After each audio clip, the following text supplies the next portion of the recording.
శ్రీ విష్ణు రూపాయ నమః శివాయ. మీరు మనుషులు ఎవరినైనా చూసినా సరే ఉదయం నుంచి రాత్రి దాకా కష్టపడేది ధనార్జన కోసం, అంతే కదా.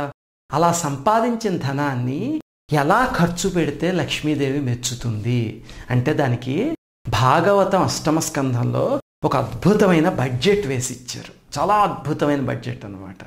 అది ఏమిటి అనేది వీడియోలో తెలుసుకుందాం. అక్కడ వ్యాస మహర్షి చెప్తారు, ధర్మాయ యశసే అర్థాయ భోగాయ స్వజనాయ చ పంచధా విభజన్ విత్తం ఇహాముత్ర చ మోదతే.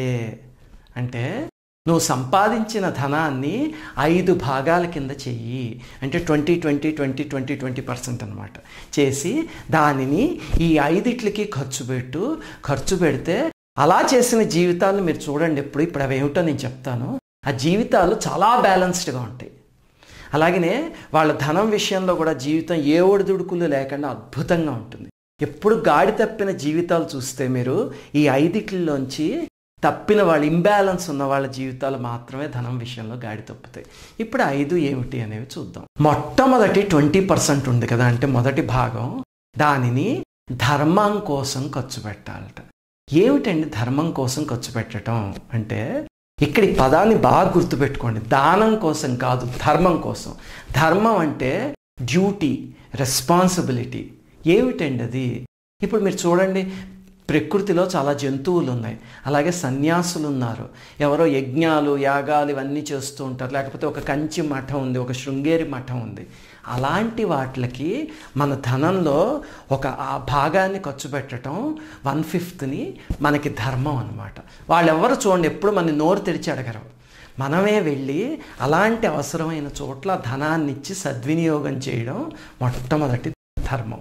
కాకపోతే ఇక్కడ కండిషన్ పెట్టారు పెద్దవాళ్ళు. ఏమిటంటే ఈ ధనాలన్నీ గుప్తంగా చెయ్యి, అంతే తప్ప నేను ఫలానా చోటు ఇస్తున్నాను, ఒక పత్రికా విలేకరిని పిలిచి ఇదిగో నేను ఇస్తూ ఉండగా ఈ చెక్కు నువ్వు ఫోటో తీసి రేపొద్దున్న నాకు ఫేస్బుక్లో పంపించాలి, అది మా ఫ్రెండ్స్ అందరికీ వెళ్ళాలి, ఆ రకమైనది కాదు. ఇది దానం కాదు, ఇది ధర్మం. ఈ ధర్మాన్ని గుప్తంగా చేయాలి అని చెప్తుంది శాస్త్రం. అప్పుడు మీకు ఒక అనుమానం వస్తుంది, ఏమంటే ఇప్పుడు మీరు చెప్పిన లిస్టులో వాళ్ళు ఎవరో మన అడగరు కదా, మనం సంవత్సరం మొదటి నుంచి చివరి దాకా ఎంతో బిజీగా ఉంటాం ఆఫీస్ పనిలోనూ, ఎలా గుర్తొస్తుందండి దానం చెయ్యాలి అని? దానికే భగవంతుడు ఒక రిప్రజెంటేటివ్ని పెట్టాడు. చూడండి, మీరు యాచకులు ఎవరైనా మీ దగ్గరికి వస్తారు కదా, వాళ్ళు ఎప్పుడైనా మిమ్మల్ని అయ్యా దానం చేయండి అంటారా? అనరు. ఏమంటారు? అయ్యా ధర్మం చెయ్యండి అంటారు. చాలా విచిత్రమైన పదం, ఆలోచించండి. ఎందుకు అలా అడుగుతారు అంటే, భగవంతుడు వాళ్ళ ద్వారా మనకు గుర్తు చేస్తున్నాడు అనమాట. ఒరే, నువ్వు చేయాల్సిన ధర్మం ఒకటి ఉంది, నీ 20% ఆఫ్ మనీతో చేసావా, అది ఆ బడ్జెట్ని సరిగ్గా ఖర్చు పెట్టావా లేదా అని భగవంతుడు వాళ్ళ ద్వారా గుర్తు చేస్తున్నాడు. అలా అడిగినప్పుడు అర్హులైన వాళ్ళకి ఖచ్చితంగా ఇవ్వండి. అర్హత అంటే ఇప్పుడు చిన్న చిన్న పిల్లల్ని పాపం యాచకుల కింద చేసేస్తున్నారు, అలాంటివి ప్రోత్సహించకండి. కానీ మీకు చూస్తే అర్థమవుతుంది కదా, పాపం వాళ్ళకి అవసరమే, వాళ్ళు సంపాదించుకోలేరు అని. అలాంటి వాళ్ళకి తప్పకుండా ఇవ్వండి. అలాగే ఇలాంటి పుణ్యకార్యాలకు ఖర్చు పెట్టండి. ఖర్చు పెట్టినప్పుడు ఎదురుగుండా ప్రాణిలో భగవంతుణ్ణి చూసి ఖర్చు పెట్టండి తప్ప పబ్లిసిటీ కోసం చెయ్యొద్దు. ఇది ఫస్ట్ 20% అనమాట. వెంటనే మనకు ఒక అనుమానం వచ్చేస్తుంది, అదేమిటండి నేను డబ్బులు ఇస్తే నా పేరు కనీసం పైకి రాకపోతే, ఎక్కడ రాయకపోతే ఎలాగండి మరి, డబ్బు ఖర్చు పెడుతున్నాను కదా అని. దానికే నెక్స్ట్ 20% పెట్టారు. ఆ నెక్స్ట్ 20%ని ఇదే ఇక్కడ చూపించినట్టు యశస్సు కోసం ఖర్చు పెట్టండి. యశస్సు కోసం ఖర్చు పెట్టడం అంటే ఇది కూడా దానమేను, కానీ మీరు దీంతో కీర్తి ప్రతిష్టలు తెచ్చిపెట్టుకోండి. అంటే కరోనా సమయంలో ఎవరికో ఏవో పొట్లాలు అందజేశారు అనుకోండి, దాన్ని పబ్లిసైజ్ చేసుకోండి, శుభ్రంగా ఫేస్బుక్లో పెట్టుకోండి ఫోటోలు తీసి. లేకపోతే ఎవరికి ఫోన్ చేస్తే వాళ్ళందరికీ చెప్పుకోండి నేను ఇలా ఇచ్చాను అని. దానివల్ల మీ కీర్తి ప్రతిష్ట పెరుగుతాయి కదా. అనాథాశ్రమాలకు ఇవ్వండి, దేవాలయాలకు ఇవ్వండి, అన్నదాన కేంద్రాలకు ఇవ్వండి, అక్కడ రాతి ఫలకాల మీద మీ పేరు రాయించి పెట్టుకోండి. ఇది ఒప్పుకుంది శాస్త్రం కూడాను. అలా చేసుకోండి ధనాన్ని. కానీ ఇక్కడే ఒక విషయం గమనించండి, సామాన్యంగా దానం చేసేవాళ్ళు ఎవరైనా ఈ కేటగిరీలో దానం చేయడానికి ఇష్టపడతారు, అంతేగాని ఇందాక నేను చెప్పిన మొదటి కేటగిరీలో ఇష్టపడరు. కానీ రెండు కూడా అవసరమే. మనం సంపాదించే ధనంలో ఎంత ధనికుడైనా ఎంత పేదవాడైనా సరే ఈ 40%ని మాత్రం ఎప్పుడు ఇలాంటి కార్యాలకు ఉపయోగించండి. అలా ఉపయోగిస్తే ఏమవుతుందంటే, మీరు సంపాదించిన ఈ ధనం వచ్చే జన్మలో మీకు పనికొస్తుంది. ఎంతో సంపాదించుకుంటాం. కొంతమంది మిలియన్లు సంపాదించే వాళ్ళు ఉన్నారు. ఆఖరికి మంచాన పడతారు, ఆ పిల్లలు తీసుకెళ్ళి బయట పడేస్తారు. మరి ఇంత సంపాదించింది వచ్చే జన్మలో ఎలా వస్తుంది మనకి అంటే దానం చేస్తేనే వస్తుంది, ఇంకొక మార్గం లేదు. ఈ జన్మలో సుఖపడుతున్న వాళ్ళందరూ కూడా పూర్వజన్మలో అద్భుతంగా దానాలు చేశారు అని అర్థం, లేని వాళ్ళకి పెట్టారు అని అర్థం. అందుకని ఈ 40%ని ఆ రకంగా ఖర్చు చేయండి. ఈ 40% కానీ చేయలేదా వచ్చే జన్మలో ఖచ్చితంగా దరిద్రంతో పుట్టి తీరుతాం. అప్పుడు చేద్దామన్నా సరే అవకాశం ఉండదు, దురదృష్టవశాత్తు అలాంటి స్థితిలో పడతాం. సర్లేండి ఏమండి ఇది ఇలా ఖర్చు పెడతాం, మరి మా కోసం ఎక్కడ ఖర్చు పెట్టుకుంటాం అంటే దానికోసం కూడా అద్భుతమైనవి ఇచ్చారు. అవే మిగతా 60% అనమాట. అవి ఏమిటి అనేది ఇప్పుడు చూద్దాం. ఇప్పుడు 3వ భాగం ఉంది కదా ఇక్కడ చూపిస్తున్నట్టు, దాన్ని అర్థం కోసం ఖర్చు పెట్టండి. అర్థం అంటే మళ్ళీ డబ్బే, అంతే కదా. మరి అర్థం కోసం ఖర్చు పెట్టడం ఏంటండి అంటే మీ ధనం మళ్ళీ మీకు ధనం తెచ్చిపెట్టేలాగా ఖర్చు పెట్టుకోండి. అంటే దాంతో ఏదో స్థలాలు కొనుక్కోండి, ఇళ్ళు కొనుక్కోండి, ఫిక్స్డ్ డిపాజిట్లు వేసుకోండి, లేకపోతే ఏదో స్టాక్ మార్కెట్లు చేయండి. ఇలాంటివన్నీ చేసి మీ ధనం మళ్ళీ మీకు ధనం ఇచ్చేలాగా ఖర్చు పెట్టుకోండి. అంటే పొదుపు చేసుకోండి ఆ ధనాన్ని. దానికి కూడా 20% బడ్జెట్ ఇచ్చారు వ్యాస మహర్షి. కానీ ఇక్కడ ఒక విషయం మాత్రం గుర్తుపెట్టుకోండి, జీవితంలో అధిక పొదుపుకి మాత్రం ఎప్పుడు వెళ్ళకండి. మనం సంపాదించుకున్న ధనాన్ని ఆ మొట్టమొదటి చెప్పిన వాటికి అలాగే మన కుటుంబానికి కూడా ఖర్చు పెట్టుకోవాలి. అంతేగాని అధిక పొదుపులోకి వెళ్ళిపోయారు అనుకోండి, ఆ జీవితం మళ్ళీ గాడి తప్పిపోతుంది. అలాంటి జీవితాలని మనం చూస్తూ ఉంటాం. నాకు తెలుసున్న ఒక ఆయన ఉండేవాడు, ఆయనకి దాదాపు 40 ఆవులు గేదెలు ఉండేవి, పెద్ద పొలం, పెద్ద పాడి. కానీ ఆ పాలన్నీ అమ్మేసుకుని 1/2 లీటర్ పెట్టుకునేవాడు అంతే ఇంట్లో, 1/2 లీటర్ అంతే. దాంతోనే కాఫీలు, టీలు, నీళ్ళ కాఫీలు, నీళ్ళ టీలు, అలాగే దాన్ని ఇంత పెరుగు చేసుకుని ఆ పెరుగులో 1 లీటర్ నీళ్లు కలిపి అందులో దబ్బాకులు, నిమ్మాకులు, గాడిదగుడ్డు, కొత్తిమీర, కరివేపాకు అన్నీ వేసి వచ్చిన వాళ్ళకి అదే పోసేవాడు, తను అదే తాగేవాడు. కానీ పెరుగు అంటే మహా ఇష్టం. ఎవరింటికైనా వెళ్ళాడు అనుకోండి, ఎక్కడైనా శ్రాద్ధానికి కానీ ఎక్కడికైనా, వాళ్ళు గడ్డ పెరుగు వేస్తుంటే అబ్బా నాకు ఎంత ఇష్టం అని చెప్పి తాగేసేవాడు అక్కడ. ఆయనకి కానీ కంచంలో పెడితే ఆఖరిని పెరుగయ్యాక ఇంకా కంచం ఎప్పుడు కడగక్కర్లేదు, అలా తినేవాడు ఆయన. చివరికి కూడబెట్టిన ఏం చేశాడు, పిల్లలు లేరు, తర్వాత రోగాలు వచ్చి హాస్పిటల్కి పోయాల్సి వచ్చింది. అంటే తన డబ్బుని దానము చేయలేదు, భోగము చేయలేదు, చివరికి నాశనమైంది ఆ డబ్బు అంతా. అందుకని ఎప్పుడు కూడా అధిక పొదుపులోకి వెళ్ళకండి, 20%ని మాత్రం అక్కడ పెట్టుకోండి అంతే. ఇంకా 4వ భాగం ఏమిటి అంటే భోగం. ఇది మనకు అన్నిటికన్నా ఇష్టమైంది. ఏమిటి అంటే మన సుఖం కోసం ఖర్చు పెట్టుకోవడం. దానికి కూడా 20% డబ్బుని హాయిగా ఖర్చు పెట్టుకోమని చెప్పారు పెద్దవాళ్ళు. కానీ ఈ భోగం ఎంతవరకు ఉండాలి, దానికి ఒక మహాత్ముడు ఒక అద్భుతమైన డెఫినేషన్ చెప్పారు. ఆయన చెప్పింది ఏమిటంటే నీ భోగం ఎప్పుడు నీ కాలి చెప్పులా ఉండాలి అన్నారు. కాలి చెప్పులా ఉండడం ఏమిటండి ఆలోచించండి. ఇప్పుడు మీరు ఒక అద్భుతమైన షూ కొనుక్కున్నారు, ఏదో వుడ్లాండ్ షూ, ఏదో అడిడాస్ షూ, ఏదో ఒకటి. అది మీకు పెద్దది అయిపోయింది అనుకోండి, ఎంత గొప్ప బ్రాండ్ అయినా, ఎంత కాస్ట్లీదైనా మీరు నడవగలరా? చిన్నదైపోతే నడవలేరు. సరిగ్గా మీ కాలుకి ఎంత సరిపోతుందో అంతే ఉంటే మాత్రమే నడవగలరు, అంతే కదా. అలాగే ఇక్కడ మహనీయుడు చెప్పింది ఏమిటంటే నీ భోగం కూడా నీ కాలి చెప్పులాగా సరిగ్గా నీకు సరిపోయేంత ఉండాలి అని. ఇది చాలా ఇంపార్టెంట్, నేర్చుకోవాల్సింది. నేను కొన్ని జీవితాలు చూశాను, వాళ్ళు ధనం అంతటినీ దీనికోసమే ఖర్చు పెట్టేస్తారు. ఇలాంటి ఇంబ్యాలెన్స్ వచ్చింది అంటే ఖచ్చితంగా జీవితంలో ఒకసారి బికారీలు అయిపోయి తీరుతారంతే. అప్పుడు అలాంటప్పుడు తిండి లేక కొన్ని నెలల పాటు గడిపిన వాళ్ళకి ఎక్కడో దేని ద్వారానో ఒక స్థలం అమ్మేస్తేనేదో ఒక 2 లక్షలు వచ్చాయి అనుకోండి, వెంటనే 2 లక్షలు వచ్చాయి కదా ఇక్కడి నుంచి జాగ్రత్తగా ఉందాము అని ఆలోచించారు. భోగలాలసత్వం అంతే.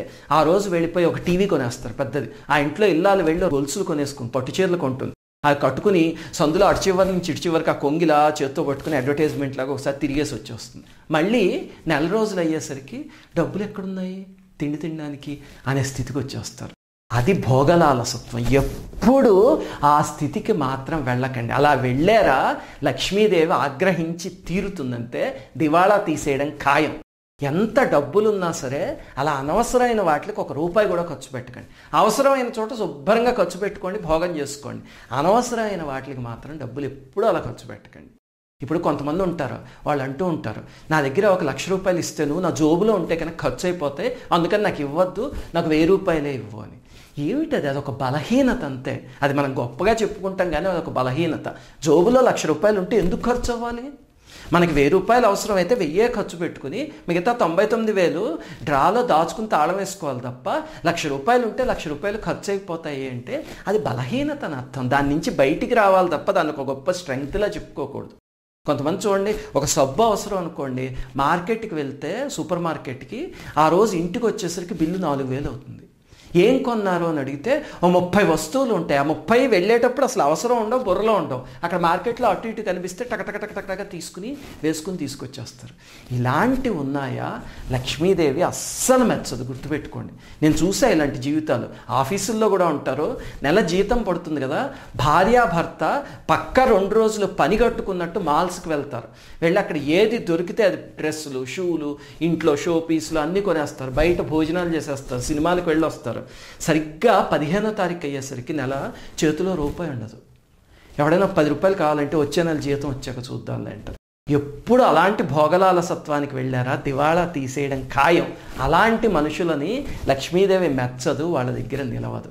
అందుకని మీ భోగలాలసత్వానికి 20% మాత్రమే ఖర్చు పెట్టుకోండి, అంతే. ఇంకా ఆఖరి 20% ఏమిటి అంటే స్వజనులకి ఖర్చు పెట్టాలి. స్వజనులు అంటే తనను ఆశ్రయించి ఉన్నవాళ్ళు, అంటే తన కుటుంబము, అలాగనే తన కింద పనిచేసే వాళ్ళు ఉంటారు కదా, వాళ్ళ కోసం ఖర్చు పెట్టాలి తప్ప వాళ్ళని ఎప్పుడూ మోసం చేయకూడదు. ఇప్పుడు మీరు ఒక ఎంప్లాయర్ అనుకోండి, మీ కింద ఒక 100 మంది పనిచేస్తున్నారు అనుకోండి సంస్థలోను, వాళ్ళకి ఎప్పుడు తీసి పెట్టాలి తప్ప డబ్బులు వాళ్ళని మోసం చేసి వాళ్ళు ఉసురు పోసుకున్నామా, ఎంత మిలేనీర్ అయినా సరే ఒకరోజు పడిపోవడం ఖాయం. ఇప్పుడు చూడండి, కొంతమంది ఎంప్లాయర్స్ అతి తెలివికి పోయి ఒక పని చేస్తారు. ఒక ఎంప్లాయీని 1వ తారీఖు నుంచి పనిలో పెట్టుకొని జీతం ఎప్పుడు ఇస్తారంటే వచ్చే నెల 1వ తారీఖు ఇవ్వకుండా 15వ తారీఖు ఇస్తారు. అది ఎంతకి ఇస్తారు? నెల రోజులకి. అంటే ఓ 15 డేస్ శాలరీ ఎప్పుడు వాళ్ళ దగ్గర పెట్టుకుని ఉంచుకుని ఆ మనిషి మానేసి వెళ్ళిపోతున్నాడు అనుకోండి, ఈ 15 డేస్ హ్యాపీగా ఉంచేసుకుంటారు. అలా మోసం చేసే సంస్థలు ఎన్నున్నాయో. వాళ్ళు ఇప్పుడు ఎంటర్ప్రెన్యూర్స్ కావచ్చు, కిందటి జన్మలో విపరీతమైన దానం చేసి, కానీ ఇలా మోసం చేశారా కట్టి కుడిపేస్తుంది అంతే వాళ్ళని, వాళ్ళ వంశాన్ని. ఎప్పుడూ చేయకండి. అంటే అండి, నేనేమి పెద్ద ఎంప్లాయర్ని కాదు, నాకేమి సంస్థలు లేవు, మరి నా కింద ఎంప్లాయీస్ ఎవరు ఉంటారండి అంటే, మీ ఇంట్లో పనిచేసే వాళ్ళు ఉంటారా, మీకు పాలు సరఫరా చేసే అబ్బాయి ఉంటాడా, న్యూస్ పేపర్ అబ్బాయి ఉంటాడా, వాళ్ళని మోసం చేయకండి. వాళ్ళందరూ మీకు స్వజనులు. కొంతమంది చూడండి, అసలు అపార్ట్మెంట్లో చూస్తే బాధేస్తుంది, నెల అంతా న్యూస్ పేపర్ వేయించుకుని ఆఖరిలో అద్దెకున్న ఫ్లాట్ ఖాళీ చేసేసి వెళ్ళిపోతారు. చెప్పా పెట్టకండి ఆ అబ్బాయికి. బిల్లు ఇవ్వరు. ఎంత అవుతుంది న్యూస్ పేపర్ బిల్లు? 100 రూపాయలు, 150 రూపాయలు అవుతుంది. దానికి కూడా ఆ అబ్బాయిని మోసం చేయాలా? చేస్తే లక్ష్మీదేవి మెచ్చుతుందా? ఇలాగా స్వజనుల విషయంలో చాలా చక్కగా ప్రవర్తించాలి. దానికోసం ఈ మిగతా 20% అన్నమాట. ఇలాగ మీరు బతకలేదా, అప్పుడు మీ జీవితంలో ధనం విషయంలో ఒడిదుడుకులు చూస్తారు. ఈ రకంగా బతికితే సాఫీగా వెళ్ళిపోతుంది ఫైనాన్షియల్ లైఫ్ అంతా. అనగానే మీకు ఒక అనుమానం వచ్చేస్తుంది, అది చెప్పేసుకుని వీడియో ముగిచ్చేద్దాం. ఏమిటంటే, ఆవిడ ఇప్పుడు మీరు డొక్కా సీతమ్మ గారిని కానీ, రంతిదేవుణ్ణి కానీ, హరిశ్చంద్రుని కానీ ఇలాంటి వాళ్ళని చూశారనుకోండి, వాళ్ళ ధనం మొత్తం ఫస్ట్ 40%కే ఖర్చు పెట్టేశారు, అంతే కదా. మరి వాళ్ళ జీవితాలు ఇంబ్యాలెన్స్డ్ కాదండి, వాళ్ళు ఎందుకు అలా చేశారు మరి పురాణంలో ఇలా చెప్తే అని మనకు ఒక అనుమానం వస్తుంది. జాగ్రత్తగా గుర్తుపెట్టుకోండి, అలాంటి వాళ్ళని మనలాంటి వాళ్ళతో పోల్చుకోకూడదు. వాళ్ళని కారణ జన్మలు అంటారు. అంటే భగవంతుడు ఒక పర్పస్ కోసం వాళ్ళని పుట్టిస్తాడనమాట. ఇప్పుడు డొక్కా సీతమ్మ గారిని కానీ, ఒక రంతిదేవుణ్ణి కానీ వీళ్ళని ఎందుకు పుట్టించాడు అంటే భగవంతుడు ఆ మొదటి 2 గుణాలు ఉన్నాయి చూడండి, వాటిని ఎంఫసైజ్ చేసి వీళ్ళని ఒక ఉదాహరణ కింద నిలబెట్టి మన తలలోకి దానము ధర్మం అనే దాన్ని ఎక్కించడానికి కారణజన్ముల కింద పుట్టించాడు. అందుకే వాళ్ళు ఏనాడు ఆ ధనం పోతే బాధపడలే. ఇప్పుడు రంతిదేవుడు ఉన్నాడు, ఆయన ఆహారం వెళ్ళిపోతే ఆయన ఏం బాధపడలే, హాయిగా నవ్వుతూ ఇచ్చేసాడు. డొక్కా సీతమ్మ గారు ఆఖరి క్షణం వరకు నవ్వుతూ అన్నదానం చేసింది మహాతల్లి. అలాంటి వాళ్ళు ఎందుకు బాధపడలేదు అంటే వాళ్ళ కారణం కోసం పుట్టారు. ఈ బడ్జెట్లన్నీ మనలాంటి వాళ్ళ కోసం అనమాట. ఇది అనుసరించి చూడండి, తప్పకుండా మీకు లక్ష్మీ కటాక్షం కలుగుతుంది. శ్రీమాత్రే నమః. అందరికీ నమస్కారం. మన భారతీయ సనాతన ధర్మం గురించి, ఈ దేశంలోని మహనీయుల గురించి, ఆలయాల రహస్యాల గురించి ఎంతో పరిశోధన చేసి ఈ ఛానల్ని మీకు అందిస్తున్నాం. సబ్స్క్రైబ్ చేసి పక్కనే ఉన్న బెల్ ఐకాన్ని క్లిక్ చేయండి.